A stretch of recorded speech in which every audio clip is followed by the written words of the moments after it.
I mean, it seems like you have your hand in a little bit of everything. What was that first paranormal thing that really kind of drew you in? Like, was it ghosts? Was it Bigfoot? Was it UFOs? Like, what was that thing for you? Well, for me, it was rock and roll. Oh, You know, I'm a former rock journalist, really? and back, I know in the Pittsburgh area, Hmm. you're close enough to Pittsburgh from Somerset, but they had like the Iron City House Rockers, Uh-huh. and who was it?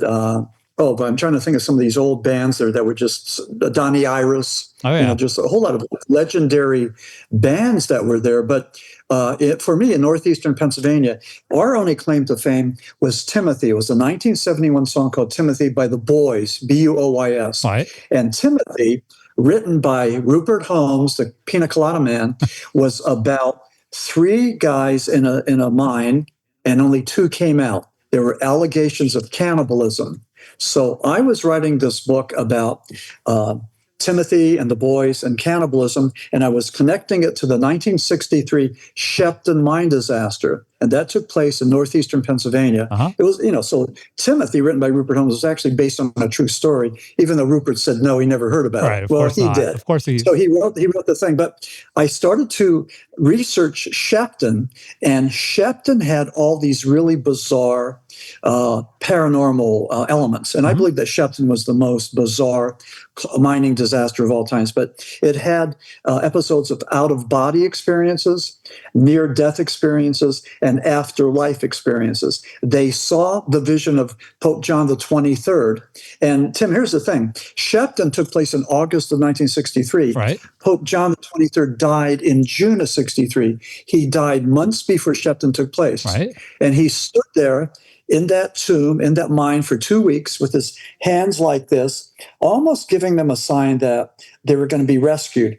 In all three of the the alleged miracles of Pope John XXIII, all of them happened after he had died. Right. And all of them happened. He did the same MO, the same modus operandi. He just stood there looking good, Right. giving them a sign that they were going to be saved. So, that humanoid creatures, just a whole lot of bizarre things that happened in Sheppton. But anyway, I published the book, The Sheppton Mythology, in 2015. Right. And all of a sudden, the doors to the paranormal opened up. I mean, like you wouldn't believe. I was invited on podcasts. I was invited to conferences. Mysterious Universe in Australia did a 90-minute presentation on Maxim W. Furek and the Sheppton book. Right. And then Skeptical Inquirer, and let's give them credit for what they do. They wrote this really long piece about Sheppton and the miracle and all those paranormal things. And right at the end, the only thing they said was that the bad thing, the criticism was that when you look at Occam's razor, that medieval way of gauging whether or not something is valid or not, they said, well, it was probably hallucinations or something else, collective hallucinations by the miners. And I say, no, that's just too simplistic. When you're trying to define and understand the paranormal, you don't go to the most basic, simplest element. You have to go beyond that. Well, especially, but I was gonna say, especially if it's a shared experience. I mean, I'm a huge fan of Occam's razor. I apply it every day. Simplest explanation is probably the right one. But and if it was experienced by one person, you might actually be able to say it was a hallucination, and maybe that's right. But when it's being shared, because you said these miners, like, this was not one person experience, it was a group experience, right? Like, the other thing, the thing that separates Sheppton from maybe mythology or superstition is that they were taken down to see Elizabeth Kubler-Ross. She was the woman who wrote On Death and Dying. When you lose a loved one, you go through that whole process of anger, negotiation, grieving, and then finally, after a million years, acceptance. You actually accept that thing. She wrote that. She met the miners, and she believed that they were telling the truth, that what they experienced was an example of life after death, i.e. the death of Pope John XXIII. They also met with John Gray, I'm pretty sure that was his name, from the University of Virginia, who is one of the foremost authorities on life after death and near-death experiences. So again, he believed that what these miners from the Sheppton experience,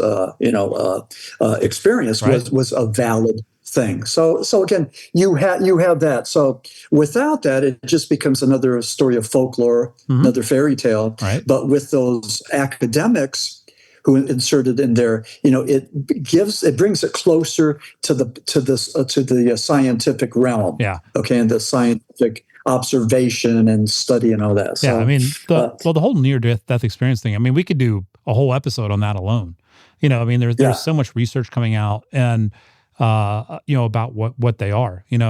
Because a lot of people, especially the first people that had near-death experiences, or the people that died and came back and described what they saw, most of them were just ridiculed at first.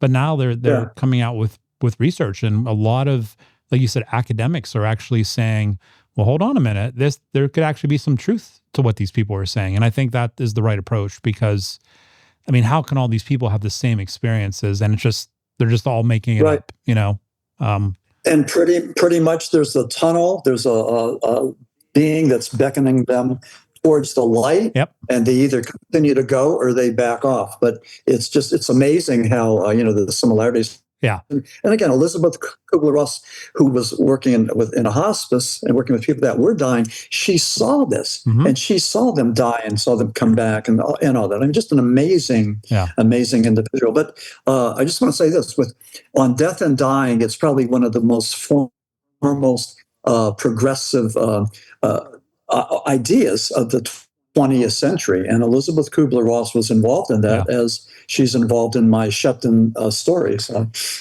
interesting. So that was step one, Sheppton.